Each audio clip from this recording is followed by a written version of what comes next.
play, The Meaning of Zong, is based on a series of historical events that took place in London in the 18th century. It's a story of a massacre that takes place on board a ship out of Liverpool and the trial that comes off the back of this. It's a story which focuses on a very difficult part of our history, but actually it's about positive change and how that positive change comes about.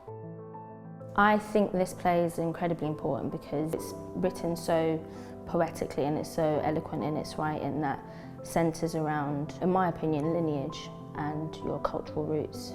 We don't hear these stories and we don't want to address this part of our history and our society. And I think even more now, because we are still living with the legacy and this part of our history, we're still living with it. So for me, it's even more important now than ever to tell this story because it hasn't been told.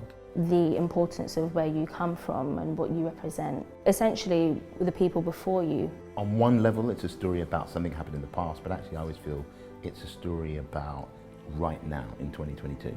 There's a sense of unity, especially with black women. There's a lovely storyline within the play that touches on motherhood or what it's like to be a woman.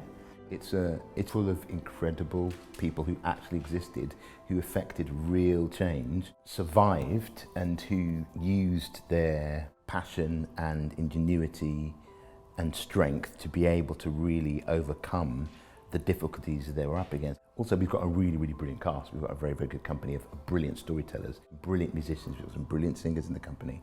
I always wanted it to kind of be a celebration of the people in this story who tell this story. We're able to draw on the strength of the people who've come before us in order to be able to do what they did in our time. Our audiences will look at it and not only be informed and educated, strengthened and inspired to kind of go, well, what's my version of that?